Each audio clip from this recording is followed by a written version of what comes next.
Now, Libya is the main hub for migrants and refugees hoping to cross from Africa to Europe via the Mediterranean, and thousands were detained at the beginning of the month in a crackdown by the Libyan authorities.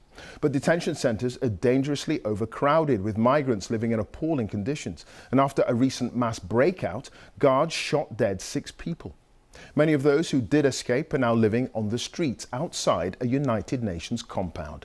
Our international correspondent Orla Guerin reports now from the capital, Tripoli, and a warning: her report contains some distressing images. Consigned to the cold, hard ground, many who dream of reaching Europe. As the sun rises, some stir awake among the piles of rubbish, discarded as they seem to be. Time to face another day of hunger and worry.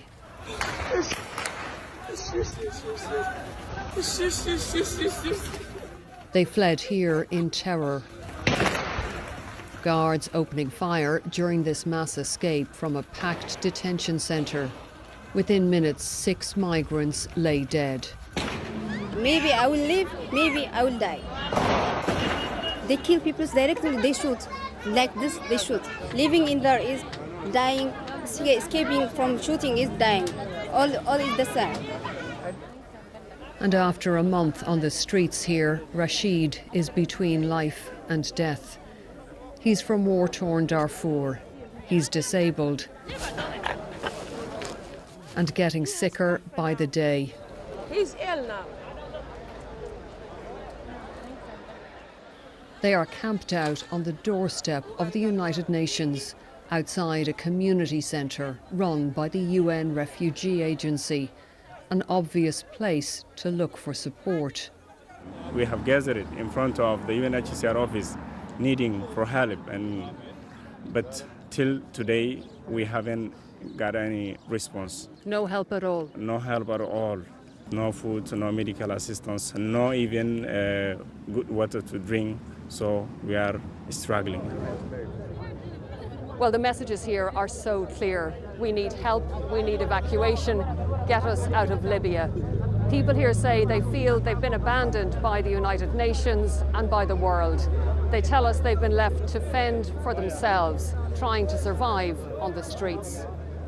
This looks very, very bad for the UNHCR. These people are on your doorstep and on the street. It looks very bad, and it is very bad for them. So it's important for us to continue to make assistance available to them. We have provided emergency cash to many of them, food parcels to many of them, not in front of the CDC, because it's not a safe place. That has to be understood. That's why we have provided assistance in other locations where we can control access and control order and control security for these refugees. There was no security for Abdullah, who's from Sudan and has burns on most of his body. He's now being cared for in hospital in Tripoli. He was held by smugglers in southern Libya. When he couldn't pay what they demanded, they doused him in petrol and set him alight. Many are drawn here by the hope of crossing the Mediterranean to a better life, but there is suffering and danger long before they reach the sea. Orla Guerin, BBC News, Tripoli.